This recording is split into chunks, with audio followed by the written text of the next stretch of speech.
দেখ, কাল সাদিয়াকে নিয়ে আমি রেস্টুরেন্টে যাব, আর ওখানে আমি ওকে প্রপোজ করব। তুই কিন্তু কোনো ঝামেলা করবি না। কি? কালকে প্রপোজ করবি এত তাড়াতাড়ি?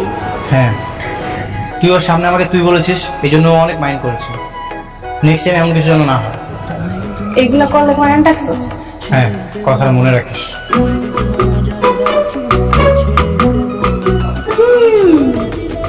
কথা তো মনে রাখবো সান্দু, এমন ভাবে মনে রাখবো যে তুই কোনোদিন বুঝতে পারবি। এই ফুলগুলো তোমার জন্য। ফুল? হঠাৎ রেস্টুরেন্টে নিয়ে এসে ফুল দেওয়ার শখ হলো কেন?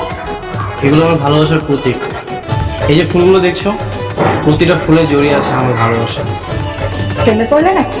সেটা তো অনেক আগেই পড়ছে। আগে বলনি কেন? কারণ এতদিন তার অন্য একজনের সাথে রিলেশন ছিল, তাই তোমাকে প্রয়োজন পড়েনি। আপকে আর আমাদের মধ্যে কথাই বা কেন বলছেন? আমি কে সেটা নেহালকে জিজ্ঞেস করো। নেহাল কে উনি? ও আমার ফ্রেন্ড। ফ্রেন্ড? বাহ, ব্রেকআপ হতে না হতেই গার্লফ্রেন্ড থেকে ফ্রেন্ড হয়ে গেলাম। মানে ব্রেকআপ মানে? উনি তোমার গার্লফ্রেন্ড ছিল, তুমি ওর সাথে প্রেম করতে? মানে আসলে হয়েছে কি, আরে এত মানে মানে না করে কইয়া দে, আগে ওর লগে প্রেম করতে, এখন ওরে বাদ দিয়ে ওর প্রেম করবি। কো খুব কষ্ট লাগতেছে। এই তুই চুপ থাক, কোনো কথা বলবি না। আরে তুইও করে কামড় করে ধরতেছিস, আমি কি করছি? তোর জন্য না সব হয়েছে। আজকে তুই বাসায় চল, তোকে ঘাট ধাক্কা দিয়ে বাসা থেকে বের করে দিব। সাদিয়া কোথায়? ও চলে গেছে। সাতটা উল্টাপাল্টা কথার কারণে সাদিয়া রাগ করে চলে গেছে। এই মেয়ে সাহস তো কম না, আমার বাড়ির মেহমানকে উল্টাপাল্টা কথা বলে বাসা থেকে তাড়িয়ে দেয়। মা, তোমাকে এক্ষুনি চলে যেতে বলো। আচ্ছা, এই সামান্য ব্যাপারে মাথা গরম করে লাভ আছে? হ্যাঁ, ওর কথা হচ্ছে বাড়ির সব কাজ করা, সেটা তো ঠিকঠাক মতনই করছে। থাক আন্টি, আমার হলে যেহেতু এত সমস্যা, আমি কালকে সকাল সকাল বাড়িতে চলে যাব। সকাল যেন সকালই হয়, সকাল যেন দুপুর না হয়ে যায়।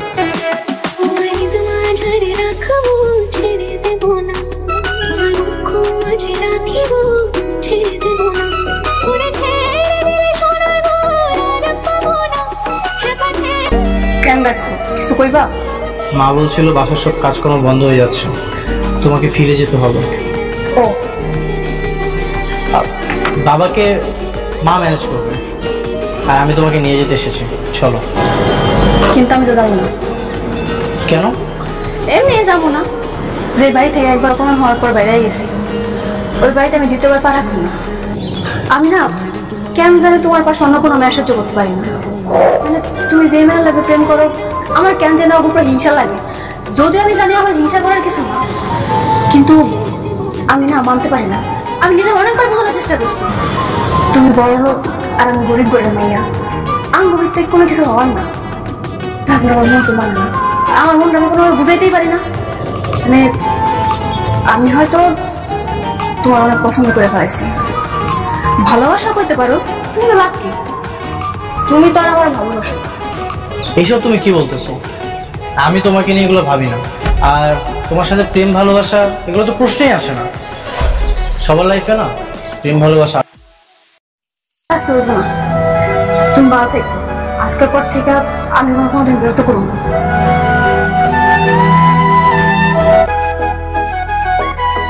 আন্টি কেমন আছেন? আর আমার থাকা মা, নেহালের অ্যাক্সিডেন্টের পর সব কিছু এলোমেলো হয়ে গেছে। কি? নেহাল অ্যাক্সিডেন্ট করছে মানে? কবে? এই তো 15 দিন হবে। ওর পা দুটো অকেজো হয়ে গেছে মা, একদম চলাফেরা করতে পারছে না। তুমি কি একটু আসবে আমার এখানে? আমি সংসার আর নিহালকে নিয়ে একেবারে হিমশিম খাচ্ছি। জি আন্টি, আমি আইতেছি। কি অবস্থা আমার নেহালের? ডাক্তার বলেছে কালকে এক্সরে করে ব্যান্ডেজটা খুলে দেবে। আপনি কোনো চিন্তা করুন না আন্টি, আশা করি অনেক তাড়াতাড়ি সুস্থ হয়ে যাবো। ঠিক আছে, তাহলে তুই থাক, তুমি একটু ওকে দেখো, আমি একটু ওই দিকটা দেখি। হ্যাঁ, যাবো ব্রজের কুলে কুলে মাগো পায়রা না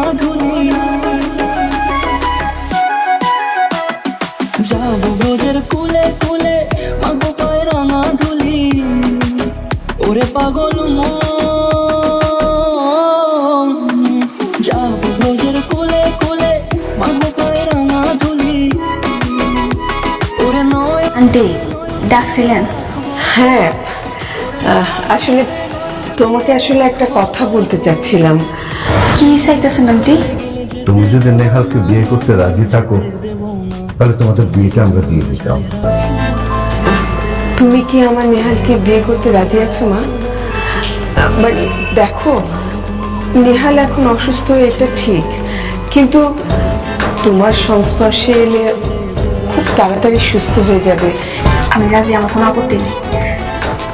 কিন্তু আমার আপত্তি আছে,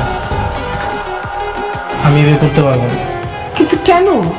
আমি যখন সুস্থ ছিলাম তখনই ও আমাকে ওর ভালোবাসার কথা বলেছে, কিন্তু আমি রাজি হইনি, আমাকে ফিরিয়ে দিয়েছিল। কিন্তু আজ আমার যে অবস্থা, এই অবস্থায় ওকে যদি আমি বিয়ে করি তাহলে ওকে ঠকানো হবে। কেন ঠকানো বলবো কেন?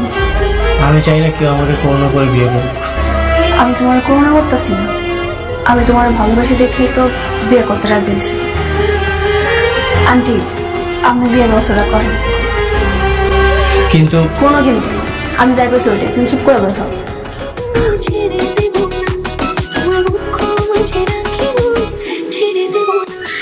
এইভাবে এত বেশি দিন হাঁটু লাগবো না মগা, তাতে সুস্থ হয়ে যাবে। আবার মগা? হাজবেন্ডকে কেউ মগা তুই করে বলে? কেউ বলে না, কিন্তু আমি কারণ তার প্রতি স্পেশাল, বুঝছ নাই? কিসের স্পেশাল? তুমি তো সবসময় আমাকে বলো যে বাইরে যে একটু হাঁটাচলা করো ভালো লাগবে। এই অসুস্থ শরীরে কি বাইরে হাঁটাচলা করা যায়? শোন, আমি যদি দেখছি তুই সুস্থ হওয়ার পর আবার মেয়ে গলা প্রেম করতেছো, তাহলে কিন্তু তোর খবর আছে। তোমার মতো এমন সুন্দরী বউ থাকতে আমি অন্যদিকে নজর দিব কেন? মনে যেন থাকে।